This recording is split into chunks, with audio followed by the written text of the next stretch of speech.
بعض حضرات نے تو یہ کہا ہے کہ صحیح احادیث کا ذخیرہ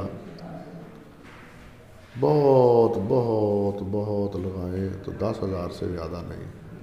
شیخ البانی رحمۃ اللہ علیہ کا جو صحیح ہے، اگرچہ یہ تکمیل تو اس کو نہیں کرنی چاہیے، وہ بھی 6,000 تک پہنچے ابھی تقریباً 6-7 کے درمیان لیکن آج بھی صاحب کی تحقیق میں وہ 17,000 تک پہنچ گئے، 16-17,000. شیخ ظاہر شمع صاحب بھی نے بھی کہا تھا کہ آپ نے اپنے حکم لگائے ہیں، متقدمین کے حکم کیوں نہیں ذکر کیے؟ روایات پر وہ اپنے حکم ہیں ان کے. وہ کہتے ہیں کہ ٹھیک ہے آپ کو اختلاف رائے ہر ایک ہو سکتی ہے، آپ اختلاف کریں.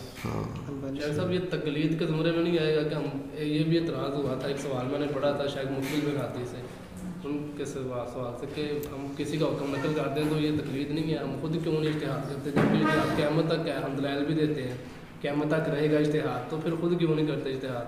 فلاں امام کو حکم ذکر کر دیا، وہ متساہل بھی ہو سکتا ہے، متشدد بھی ہو سکتا ہے، اس سے غلطی بھی ہو سکتی ہے.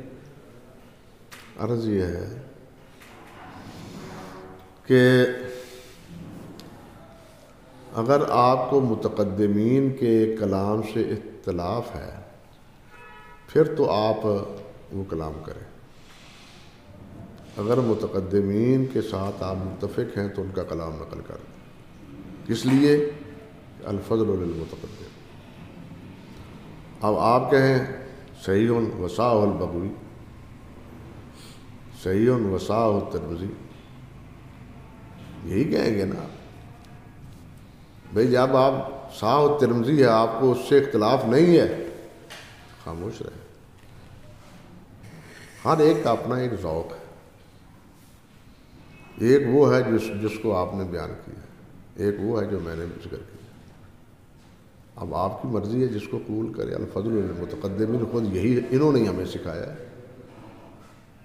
ہاں ان میں آپ کو اختلاف ہے تو آپ کریں بات ان سے، میدان کھلا ہے آپ کے لیے. بند کب ہے؟ کب ہم کہتے ہیں اتحاد کا دروازہ بند ہے؟ لیکن یہ تو نہیں صاح الربیع شیخ ربیع ہادی وصاح ترمذی، یہ کیا طریقہ ہو؟ یہ مجھے سمجھائیں.